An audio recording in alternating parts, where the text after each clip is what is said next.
Aquila Trento Telve. I padroni di casa ottengono la vittoria del campionato grazie ai 3 punti di questa partita. Al terzo Bette la prima occasione ma Stefano Agostini salva sulla linea. Il Telve reagisce, prima colpisce il palo con Lorenzo Micheletti, poi segna con Simone Agostini. Nervo trova anche il raddoppio ma il gol è annullato per fallo su Bragagna. Nella ripresa l'Aquila reagisce e Novello è costretto al rigore, che al 62esimo Bazzanella trasforma. Betti sale in cattedra, prima il sacca al 70esimo su assist di Bazzanella.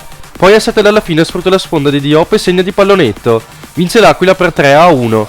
Calisio Civezzano, vittoria per gli ospiti che permette di evitare quasi certamente i play-out. I grigiorossi cercano comunque di fare la partita per sperare ancora nella salvezza, ma subiscono il gol al 13esimo con un tiro al volo di Pretti su respinta. Mazza cerca il pareggio ma manca un'occasione nitida di testa. In seguito Vanzo e Santuari non trovano la porta avversaria. Nel secondo tempo l'impegno del Calisio viene premiato, al 49esimo Ceccato pareggia su rigore.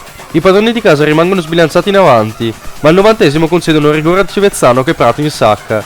Retrocede il Calisio, finisce 1-2.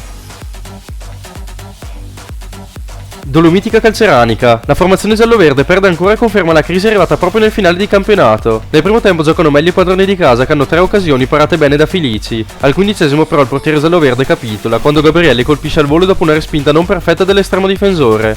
Nella ripresa il Calceranica cerca di reagire e crea qualche occasione, ma senza riuscire mai a rendersi pericoloso dalle parti di Dell'Antonio. La Dolomitica gioca di rimessa ma si accontenta e porta a casa i 3 punti. Termina 1-0.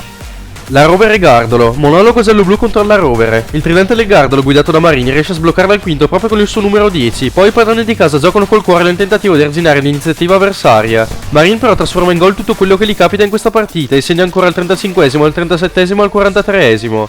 Nella ripresa gli ospiti mantengono il forcing e non smettono di segnare. Infatti al 57esimo e al 65esimo Diagne firma i 2 gol che sanciscono il risultato finale. Vegher e Fronza provano a segnare il gol della bandiera, ma nulla da fare, termina 0-6. Lona Lase Sverla, partita combattutissima che valsa 3 punti fondamentali all'Ona. La partenza è scoppiettante. Al quarto Zennara raccoglie dopo una conclusione di Ciurletti e con un tiro dal limite deviato firma il vantaggio. Passano 3 minuti e Michelon pareggia con un tiro deviato. Poi al 10° Mariotti rischia il rosso quando concede il rigore a Ciurletti che vale il vantaggio.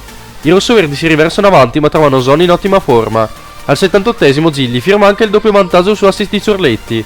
Ma il Verla non ci sta e accorcia con Marchi. Il gol però non evita la sconfitta, finisce 3-2. Mattarello Fassa, pareggio tra 2 squadre con nessuna necessità di punti. Dovrebbe beneficiarne lo spettacolo, ma i tanti errori tecnici mantengono la partita su ritmi piuttosto blandi. Per il Fassa ci prova Daglio alla mezz'ora, ma in scivolata non riesce a ribadire in rete un cross di De Bertol. Poi Thomas fiora il palo dopo un dribbling. Nella ripresa il Fassa sciupa molto, ma trova il vantaggio al 61esimo con Pezzei. I rossoneri continuano a incassare, ma riescono a tenere viva la partita. E a 2 minuti dalla fine trovano anche il pari con Bona di Man su sponda di Floretta. Termina 1-1. Vattaro Fiemme, vittoria in extremis per il Fiemme che va al secondo posto in solitaria. Nel primo tempo gli ospiti sono scatenati che hanno numerose palle gol. Prima Tommaso Varisco va vicino al gol su punizione ma non hai deve in angolo. Poi 2 volte Valle a tu per tu con il portiere calcia a lato. Si prova anche la forza su punizione ma senza fortuna. Nel secondo tempo Varisco coglie una traversa. Poi Tomasi la manda di poco a lato. Quando la difesa del Vattaro sembrava reggere al 95esimo Varisco pesca il Jolly su punizione e firma una vittoria che inguaglia il Vattaro. Termina 0-1.